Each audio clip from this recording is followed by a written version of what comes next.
management expert Peter Drucker once said that the difference between management, my guess is many of you could cite this, between management and leadership is that management is doing things right and leadership is doing the right things. It's the very essence of leadership that HERMAC recognizes in its Leader of the Year award. This award is given to a business leader who has demonstrated the ability to drive leading-edge human resource and human capital practices that contribute to the bottom line success of the business. It recognizes a thought leader who has championed the HR profession and collaborates with HR in an executive strategy to drive superior business performance. This year's Leader of the Year award is presented to David M. McDonough, CEO of the Trustmark companies. Dave worked hard, hand in hand, with his human resource leadership and various sub-teams to create the Trustmark Renaissance, a six-pronged strategy designed to create a more flexible and adaptable culture ready to take advantage of opportunities quickly and effectively. Please join me in congratulating HERMAC's 2010 Leader of the Year, David M. McDonough. Thank you, Jeff. Appreciate it. Good afternoon. I'm the guy after lunch. I'm very honored to be here, obviously, and proud of receiving this award. 800 HR professionals. God, how many ways can I get in trouble in the next 5 minutes? Well, as you all know, that's really the wrong question. Human resource management is more than that wisecrack implies. However, there is a phrase in business no one wants to hear.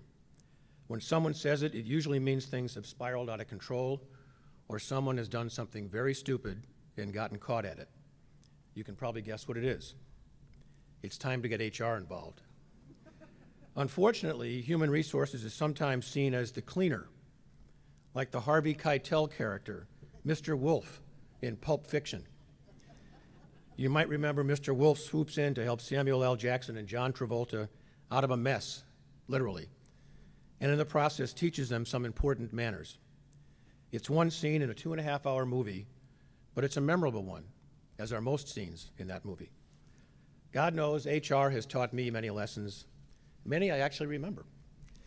But all too often, human resources only gets a bit part when it should be cast in a starring role.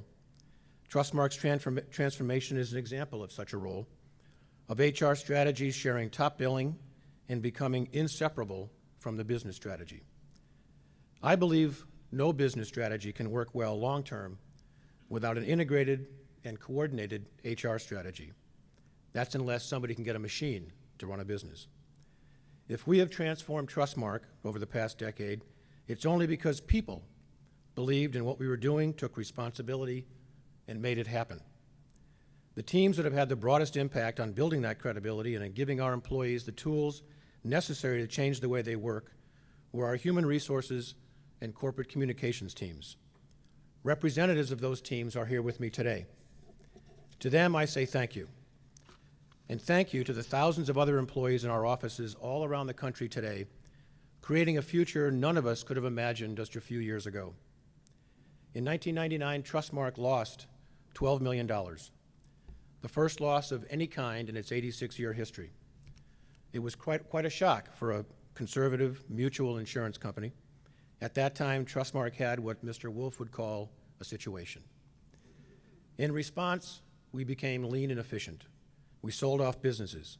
Employees understood they had to do more with less and to avoid unnecessary risk. Trustmark went from 3,000 employees in that year to 2,100 6 years later. We restored profitability, generated hundreds of millions of dollars in capital, and reduced the risk profile of our business portfolio. However, a different problem had developed. Our core business was under fierce attack from larger competitors. Scale was the solution, and we were small and getting smaller. While employees were focused inwardly on efficiency and process improvement, we lost any vestige of entrepreneurial spirit. There's an old Far Side cartoon depicting a giant dinosaur standing at a podium giving a lecture to a room full of other dinosaurs. "The picture's pretty bleak, gentlemen," he says. "The world's climates are changing, the mammals are taking over, and we all have a brain about the size of a walnut." Well, that wasn't us. Unlike that dinosaur, we knew we had tremendous potential. We had the talent, the core capabilities, and the capital to not just survive, but to thrive. The question was whether we had a culture that encouraged employees to use their energy and creativity to quickly identify and capitalize on promising business opportunities. The answer was a resounding not so much. So in 2006, we launched the Trustmark Renaissance. It was neither a strategy nor a vision. It was described as a state of mind. Talk about soft metrics. Talk about a chance for confusion and chaos. We asked people to set aside their highly developed disdain for risk and fear of failure. We told them that the skills they had spent years honing to efficient perfection were no longer our keys to survival. Now they were holding us back. Instead of a heads-down focus, we were asking them to lift their heads up, to look outward, to embrace an inquisitive and innovative mindset, to accept potential failure as a part of growth. They were to ask, what if, and why not, instead of why, or sometimes even, why me? I got a lot of questions from employees asking what we were going to look like at the end of this renaissance. What was my vision for the future? What they were really asking was, am I going to have a job? The answer was that I could make no guarantees. They had an opportunity to define our future, and in so doing, they had the most control over their careers and success in the company. My primary objectives were to neither hinder nor overly direct the potential of our organization. We provided rules of the road in our competencies and capabilities, but no roadmap. I believed our employees had a far greater insight into what they could or could not collectively achieve than I could ever envision as a single individual. Let me be clear, Trustmark is not a democracy. At the end of the day, I know where the buck stops. But freedom and self-determination are important values to me, and I wanted our employees to have the opportunity to participate in shaping the future of our company. We had to show them we would give them the freedom to try and to fail. We have succeeded only because human resources was involved from the beginning. We knew this change in mindset had to succeed for the business strategy to succeed. Change management and creativity training, leadership development and open two-way communication, resource management, succession planning, employee engagement and performance metrics.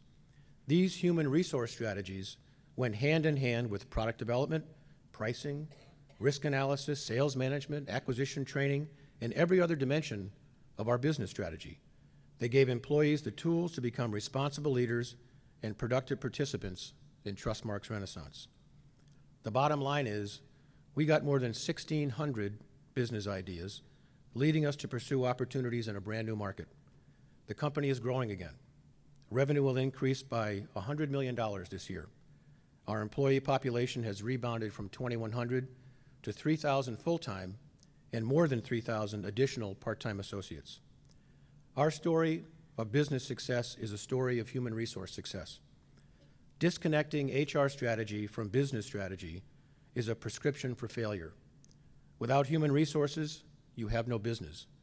And without human resource management, you have chaos. That's why, in my experience, it's always time to get HR involved.